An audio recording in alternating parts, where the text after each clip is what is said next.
मुंबईचं नाव बॉम्बे करून तिला बळकावण्याचा प्रयत्न, जितेंद्र सिंग यांच्या विधानावर राज ठाकरे आक्रमक, IIT संदर्भातील वक्तव्याचा केला निषेध.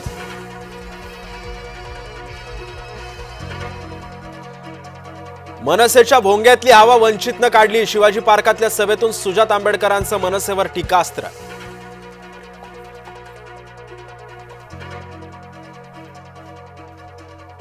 उद्धव ठाकरे आता सेक्युलर झालेत, MIMनं ठाकरेंना दिलं सेक्युलर झाल्याचं प्रमाणपत्र.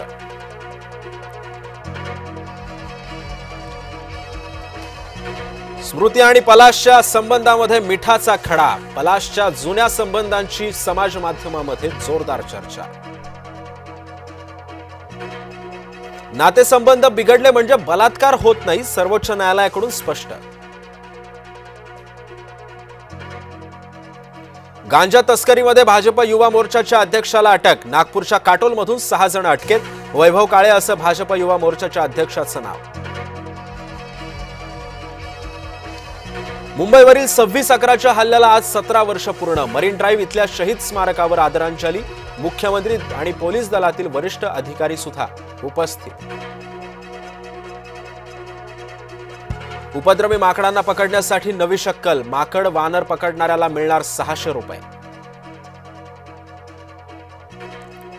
आज 76वा संविधान दिन, देशभरामध्ये विविध कार्यक्रमांचं आयोजन, संविधान जनजागृतीसाठी सुद्धा विशेष कार्यक्रम.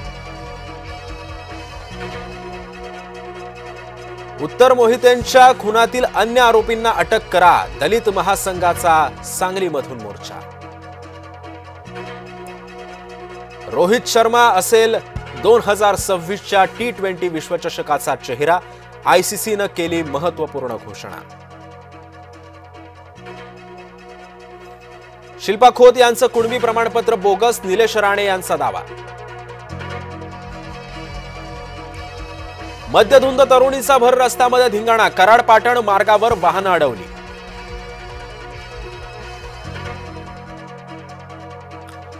सुनेचं रक्षण हेच आमचं धोरण, एकनाथ शिंदेंनी सुरू केली होती मोहीम, उपसभापती डॉक्टर नीलम गोऱ्हेंची माहिती.